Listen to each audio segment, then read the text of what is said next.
welcome to the Neoprene Playmat. I'm your host, Matt Piak, and this is Spend My Money Mondays, where we essentially look at my monthly budget and we figure out how we're going to spend it. Every month I have $100 to use for board games and for board game adjacent items. And so today, if you notice, my money remaining was updated. I'm down to $8.29. So we'll definitely get into how I spent money in the last week.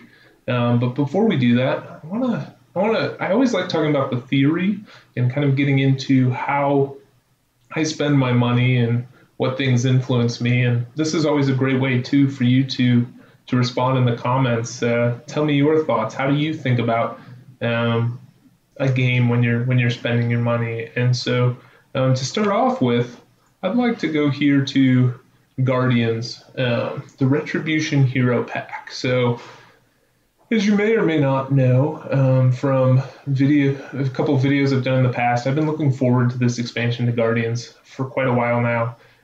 In doing some research, I noticed, and I must have been just out of the loop, but I noticed that this was canceled in 2019, and I was thinking to myself, oh man, maybe they decided to print it more recently. And so I started trying to look into it, and I couldn't find any information that talked about this expansion pack. And so I decided to reach out to the publishers. I said, hey, Plat Hat Games. I just reached out to them direct message on Twitter and said, hey, I noticed there's a pre-order on multiple sites for Guardians Retribution Hero Pack, and I also saw that it was canceled in 2019.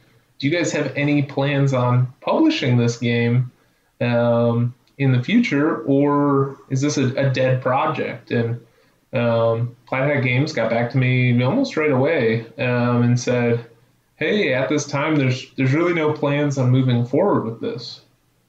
And I thought to myself, that's really strange. There's multiple websites that have pre-orders for this, which means I don't know how many people, but maybe a whole bunch of people have spent money on these games, and it's just being held until someday when they can ship this, or it'll be refunded at some point. But this was canceled in 2019.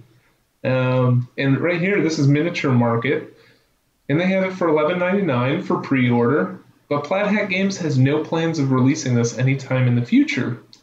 And also, if you're adding this to one of your purchases, Miniature Market or any of these other websites, Cool Stuff Inc., they never send it until everything from your pre-order is accounted for.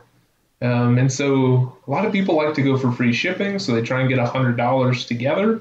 And so maybe this is something that's $12. Just put that order over the edge. And let's say they decided to pre-order this back in 2019. We're already almost all the way through 2020. There's no plans of bringing this out.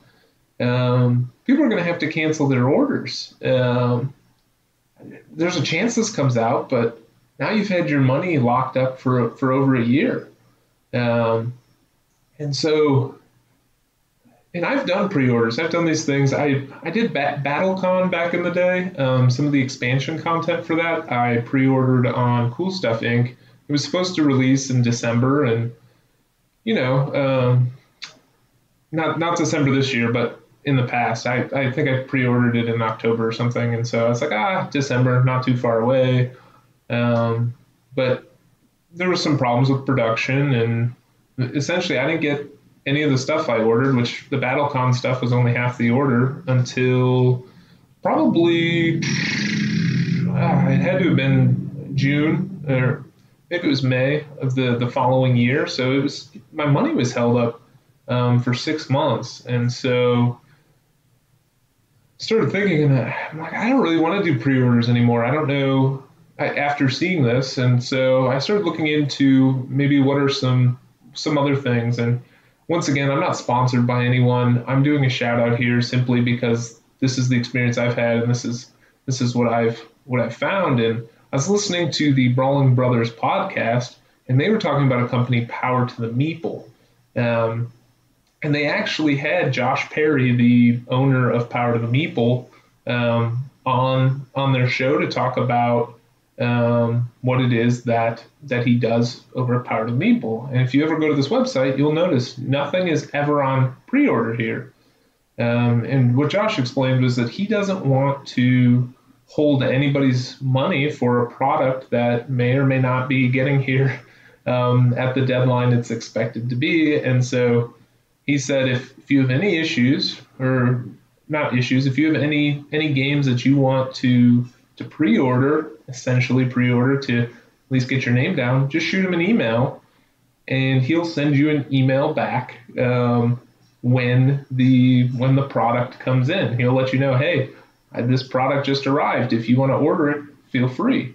And he makes it super easy. Usually when you scroll down to the bottom of a page, it has like a contact us, and then you're writing a message to you don't really know who, and all of that. Here he's just email josh@powertothemeeple.com.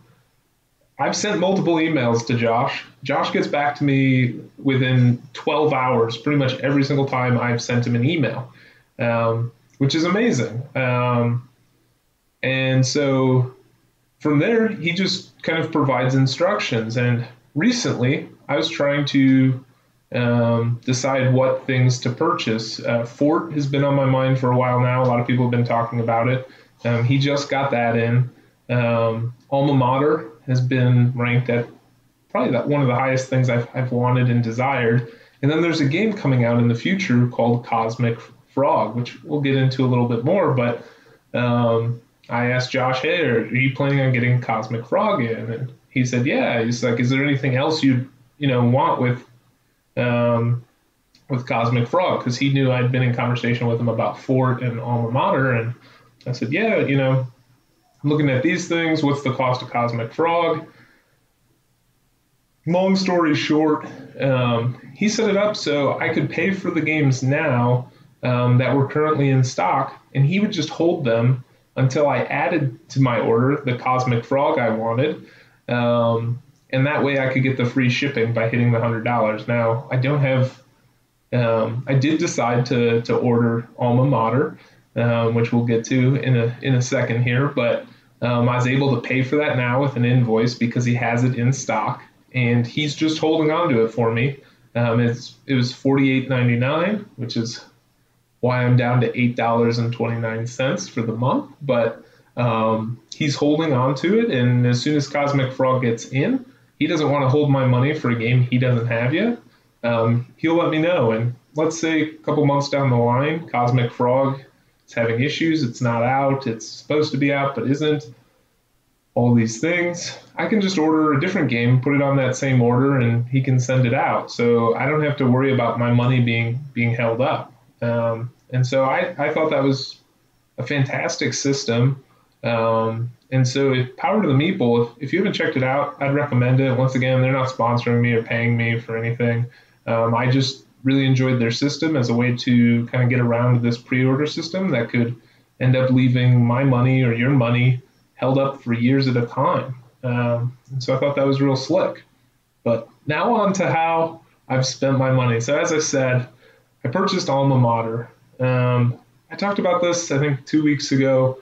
This game's put out by Eggertspiel. It's by the same design team that brought out Lorenzo Il Magnifico, Grand Austria Hotel, I believe Marco Polo and Marco Polo 2, Trismegistus. A lot of heavier games, not super heavy, not Vital Lacerda heavy, but heavier Euro-style games. And one of the things that really intrigued me about this game is there's these books, and as you can see, they're beautifully published or manufactured, I guess I should say. These, I believe they're plastic. They almost look like wood, but I believe they're plastic and nice bright colors. But this is the economy. You're buying things with books. And from what I've heard, it's a completely contained economy. There's not like this outside bank that you're working with. And maybe I'm wrong about that. But from everything I've heard, that's kind of the major economic piece of this. And I think that sounds really interesting, where the players control the economy to a large degree. It's not just flat out a certain way every time. I think that adds to replayability. Um, and the artwork on this game is also beautifully published um, and done. The graphic design looks fairly well done. I don't know about all these icons yet. Icons are always one of those things where it could add a lot of confusion to a game, or it could be incredibly intuitive. It makes it incredibly easy to pick the game back up. And then on top of it, the theme is higher education. I personally am a higher ed professional, and so I work in residence life and housing. And so just the idea of a game that takes place on a university campus intrigues me because it's, part of what I do for a living. It's something I really enjoy. And so I'm really excited to get this one to the table. Obviously, it's not on its way yet because I'm still waiting for Cosmic Frog to come out, but I'll definitely tell you about it when this one comes through. Now, the other game I want to talk to you about is Cosmic Frog. It's not quite released yet. It's supposed to be coming right here at the end of September. I think the official release date, they said, was something like September 30th. But as you know, those are never hard dates. Everything moves. But Cosmic Frog looks awesome. Just looking at how all the artwork's been done, there's all these psychedelic frogs on the cards, and the idea is that you are these 3-mile or 2-mile tall immortal frogs, and you're putting all of this land or terrain into your gullet, and then you are jumping dimensions and regurgitating everything that's in your gullet into some other ether dimension. It's really out there. It's a really different theme. I could not have imagined something like that myself, but it is incredibly intriguing. And then I want to take a moment, look at what's in this box, okay? First off, hands down, great production. There's a neoprene mat included with the game. It's not a deluxe component. It's not something you pay for extra. And then there's like 6 to 8 frog miniatures. I think there's 6. I don't know. Look at the picture. Tell me. I think there's 6. And with these frogs, they're great sculpts. Each of them are different. And I don't have any frog miniatures, so having some frog minis is cool. Honestly, I wish more publishing companies would do things like this. I don't need 800 miniatures. Give me 6 to 10 that are really cool looking, that are used a lot in the game. Give me a nice neoprene playmat and get that price point somewhere between the $50, $70 mark, like for a really high produced game. I don't need to spend $100 to get 800 versions of the exact same sculpt. I like having these, high quality miniatures, a high quality neoprene mat, and it's going to cost me $52.99 from Power to the Meeples. So for me, that's a great bargain. That's a good bang for my buck component wise, and I'm excited to see how this skirmish game plays out.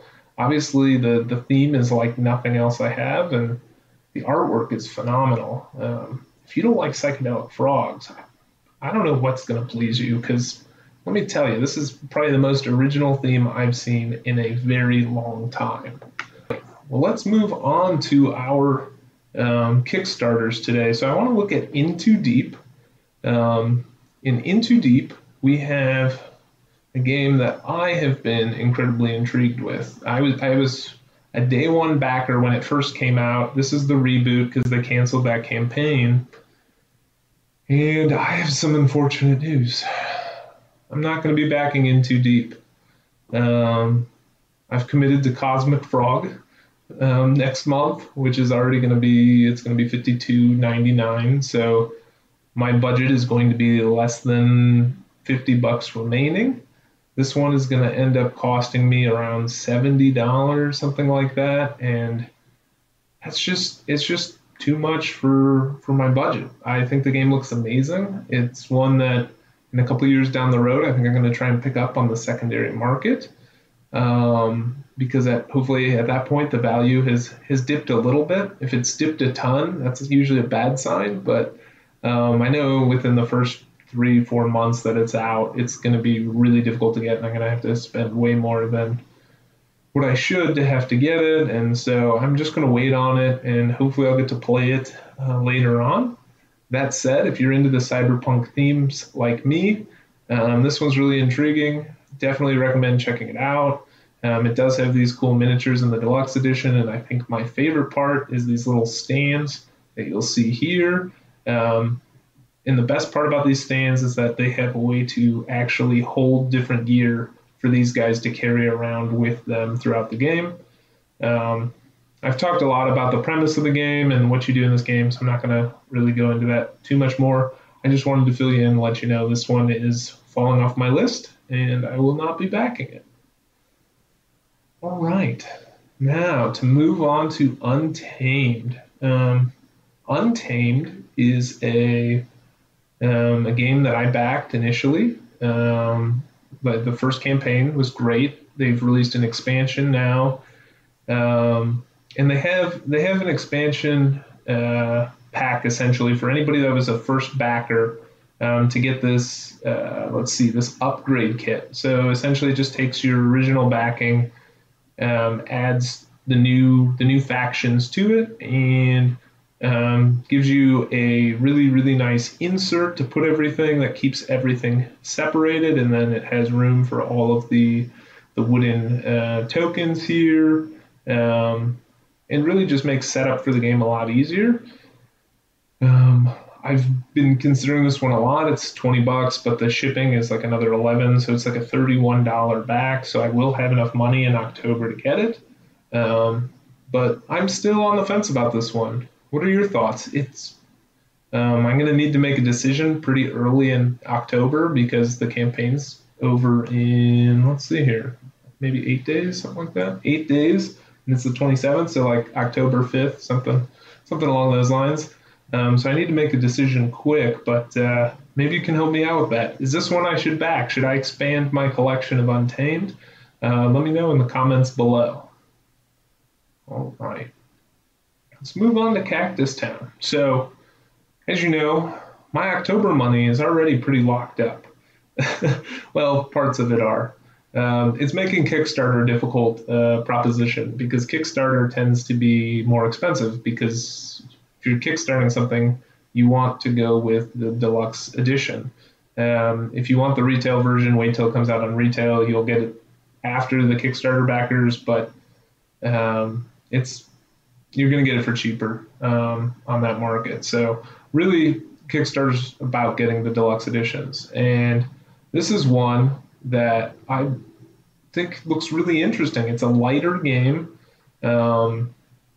which is not necessarily a bad thing. I play a lot of games with college students, and we really usually don't get into super heavy things. The miniature sculpts here, I think, are fantastic.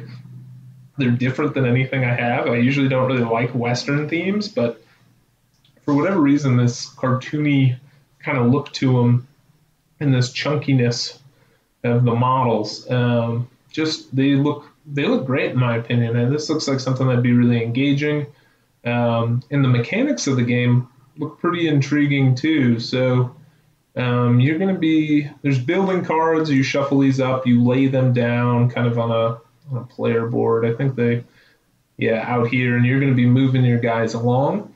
There is a spot over here where you are going to be playing action cards from your hand. You have 4 different action cards for each group of individuals, and essentially you're reverse programming. So whatever you put down first is going to happen last, and whatever you put down last is going to happen first.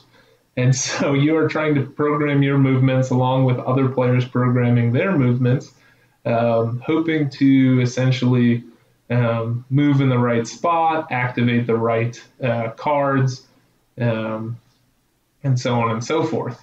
Another part of this game that really intrigued me is it's completely asymmetrical. So if we scroll down here, so sheriff and deputies. So this would be one group you could play.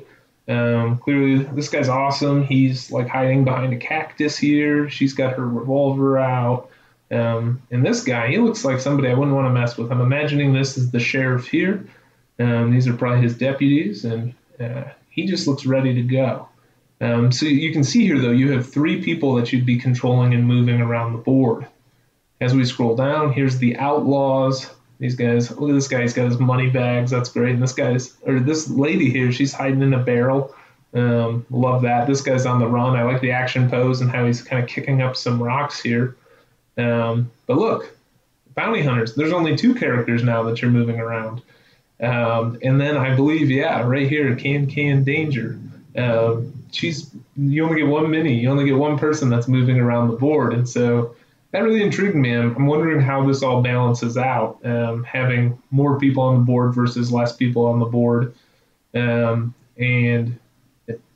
I'm intrigued about how all of these groups might act differently.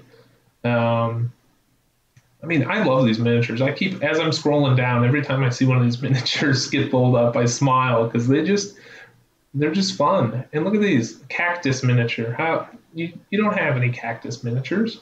Maybe you do. I don't have any cactus miniatures. So that looked really interesting. Just everything about this game looked like it would be a fun time. I don't know how deep the experience is, but it looks like something that I could kind of take out with anybody, and I could still have a good time with it. And you see you've got a bunch of testimonials here. I love the chaotic nature of it at times. Lots of fun back and forth for sure. That's from the Dice Tower. Cactus Town is a really fun game in which you're trying to deduce and make guessing games about what your opponent is going to do. I like that. I like being in the heads of my opponent. I do like a lot of simultaneous action play games where you're trying to make decisions at the same time as other players, and then we'll flip and see if we guessed things correctly. I think that can be seen here in this reverse programming. So Cactus Town, one to take a look at. I know for me, I've just talked a bunch about how I really like it, but to get all the cool minis, to get all of that stuff, we look here, it's about $57 American, which I'm in the US, so I tend to talk about a lot of things in terms of what it costs from a United States perspective.